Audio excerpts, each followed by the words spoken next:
Alors, nous allons continuer le chapitre 7, les oscillateurs et la mesure du temps, et on va donc passer au grand 2. Alors, le grand 2 s'intitule Comment s'effectuent les transferts énergétiques. Donc, on va parler de notion d'énergie, énergie que vous avez déjà vue en première S. Alors, on nous dit l'énergie caractérise la capacité à fournir du travail, à donner du mouvement, à modifier la température ou à transformer la matière. Elle est produite à partir de différentes sources que l'on retrouve dans la nature, le bois, le charbon, le pétrole, etc. Et elle peut prendre différentes formes. Donc nous, on va s'intéresser surtout à 3 énergies.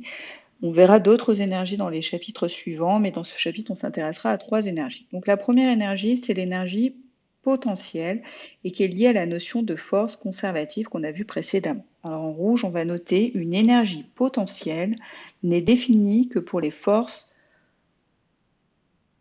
conservatrices. Donc une énergie potentielle n'est définie que pour les forces conservatrices.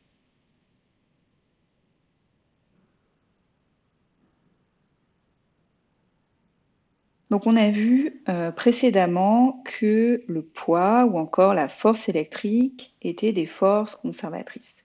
Du coup, pour ces deux forces, on va pouvoir parler d'énergie potentielle. Donc on parle ainsi d'énergie potentielle de pesanteur, notée EPP, pour le poids, ou encore d'énergie potentielle électrique, notée EPE pour la force électrostatique, ou électrique, c'est la même chose.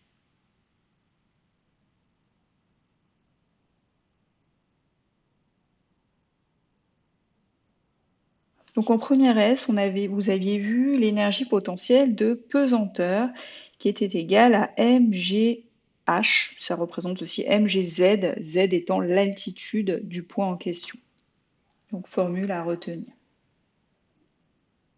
L'unité de l'énergie de manière générale, c'est le joule, donc l'énergie potentielle est aussi en joule. Donc voyons le cas du poids, donc qui va effectuer un trajet de A à B. Et on va voir un petit peu la relation qu'il peut y avoir entre l'énergie potentielle et le travail, et plus particulièrement la variation d'énergie potentielle qu'on va noter delta.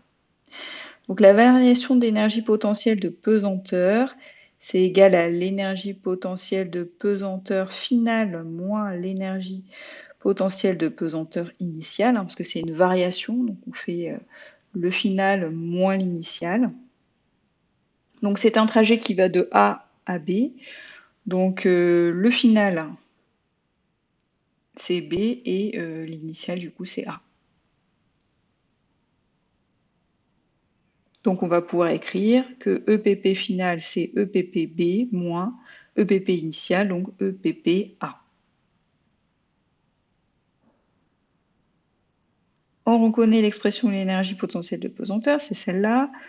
Donc on va pouvoir écrire pour EPPB que c'est mgzb moins donc EPPA mgza. Et je vais factoriser l'ensemble de telle sorte que je puisse reconnaître le travail trouvé dans le grand 1. Donc je factorise par moins mg, et donc, entre parenthèses, ça sera fois za moins zb. Et ça, c'est égal donc à la variation d'énergie potentielle de pesanteur. Et là, qu'est-ce que je reconnais? Je reconnais le travail mgza moins zb. Regardez, je reviens en arrière.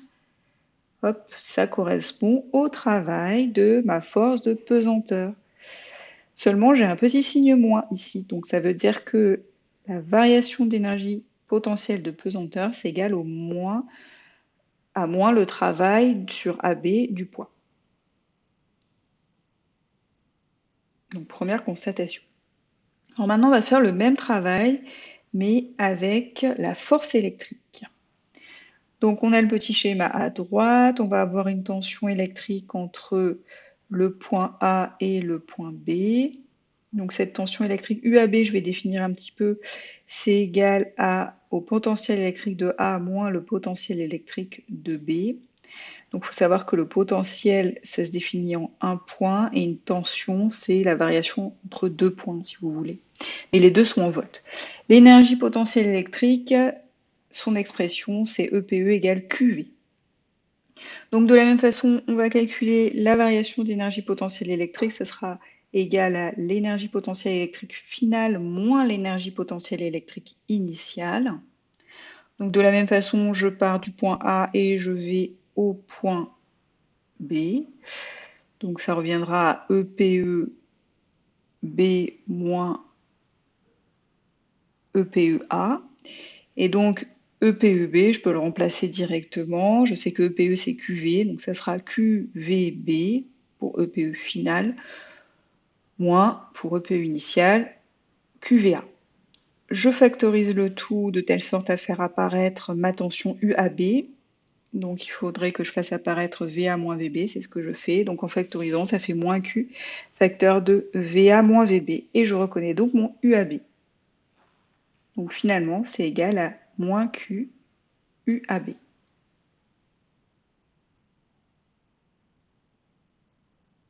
Et QUAB, on l'a vu précédemment dans le grand 1, ça correspondait au travail de la force électrique. Donc on revient dessus, hop, vous voyez. Donc le travail de la force électrique, c'était QUAB. Donc finalement, la variation d'énergie potentielle électrique, c'est égal à moins le travail sur le trajet AB de la force électrique.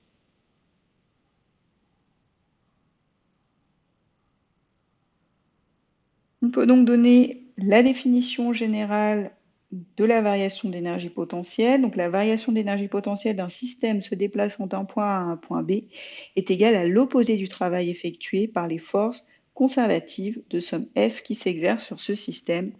Donc ça s'écrit mathématiquement que delta EP, donc ça c'est pour toutes les énergies potentielles, delta EP c'est EP final moins EP initial.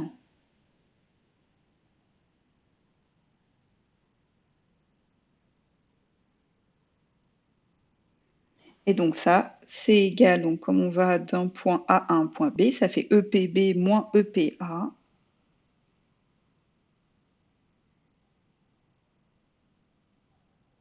Qui correspond à moins le travail de AB, entre parenthèses, pour n'importe quelle force conservative.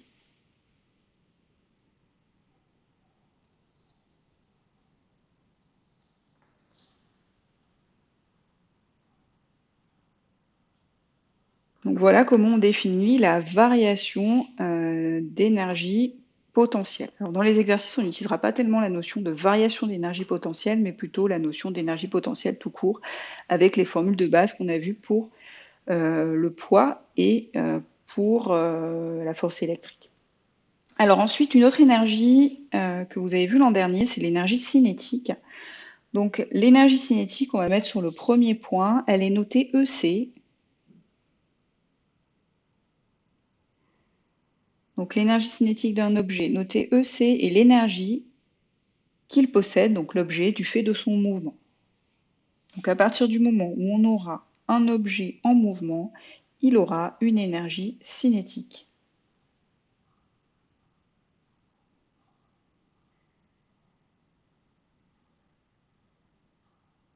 Alors effectivement, pourquoi quand il a un mouvement, il a une énergie cinétique? Parce que le mouvement est lié à une certaine vitesse et vous allez voir que l'énergie cinétique est liée à la vitesse. Donc s'il y a une vitesse, il y a forcément présence d'une énergie cinétique. S'il n'y a pas de vitesse, il n'y a pas d'énergie cinétique. L'expression générale de l'énergie cinétique, c'est EC égale 1/2 de mv carré.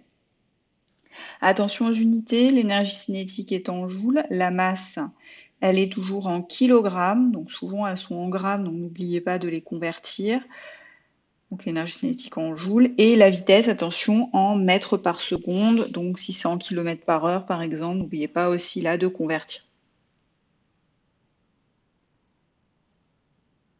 Et enfin, la dernière énergie qui va nous intéresser sur ce chapitre, c'est l'énergie mécanique, qui se conserve ou pas, on va voir dans quel cas elle peut se conserver.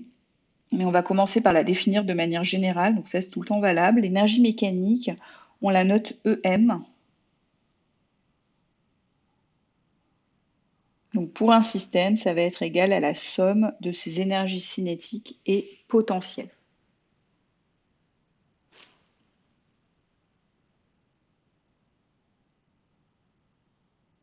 Mathématiquement, ça se traduit comment? EM égale EC plus EP. Expression à retenir, bien entendu, toutes ces énergies ont les mêmes unités. Donc cette définition, elle est tout le temps valable. Et donc on va avoir conservation de l'énergie mécanique dans certains cas et non conservation dans d'autres cas. Alors, quand est-ce que l'énergie mécanique se conserve? Donc on le note en rouge, lorsqu'un système est soumis à des forces conservatives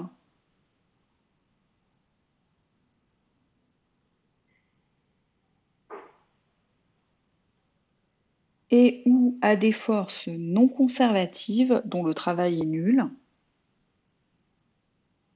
Donc lorsqu'un système est soumis à des forces conservatives et ou à des forces non conservatives dont le travail est nul,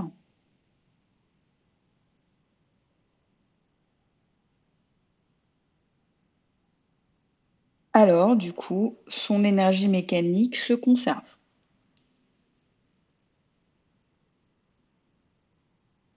Alors son énergie mécanique se conserve. Mathématiquement, ça se traduit comment? Ça veut dire donc que EM égale constante. Donc si j'étudie d'un trajet A à un point, d'un point A à un point B, ça veut dire que EMA égale EMB, si vous voulez. Et donc si je dois, mathématiquement, ça se traduit autrement. Si je dois calculer la variation d'énergie mécanique, elle sera nulle, hein, parce que du coup, comme EMA sera égal à EMB, la variation, c'est le final moins l'initial. Donc du coup, si vous faites l'un moins l'autre comme elles sont égales, ça fera bien 0. Alors, lorsqu'il y a conservation de l'énergie mécanique, on dit qu'il y a transfert total de l'énergie potentielle en énergie cinétique et inversement, c'est-à-dire que quand l'énergie potentielle est à son maximum, l'énergie cinétique est à son minimum. Donc, de manière générale, dans les énoncés de sujets, c'est plutôt écrit comme ça. On dit qu'il y a conservation dès qu'on vous dit qu'il n'y a pas de frottement dans l'exercice de mécanique, hein, ce qui revient à dire ce que j'ai dit en rouge juste au-dessus. Donc graphiquement, ça se traduit comment une énergie mécanique qui se conserve? On a un trait qui est constant. Et donc on voit bien que l'énergie potentielle varie bien de façon contraire à l'énergie cinétique. Voyons maintenant le cas où l'énergie mécanique ne se conserve pas. C'est le cas contraire, c'est quand cette fois-ci on va avoir des forces de frottement. Donc ça veut dire que lorsqu'un système est soumis à des forces non conservatives, je rappelle que les forces de frottement c'était non conservatives, son énergie mécanique ne se conserve pas.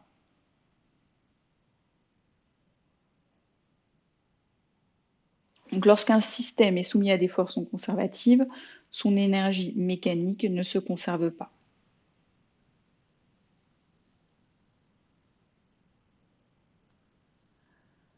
Donc à ce moment-là, lorsqu'il y a non-conservation, donc ça veut dire présence de frottement, hein, de l'énergie mécanique, donc il va y avoir cette fois-ci transfert partiel, et pas total, partiel de l'énergie potentielle en énergie cinétique. Donc sur la courbe, ça va se traduire comment? Tout simplement l'énergie mécanique, on voit bien qu'elle dégringole, elle n'est plus constante, on n'a plus une ligne droite. Et donc on voit bien que toute l'énergie potentielle n'est pas transférée totalement à l'énergie cinétique à chaque variation.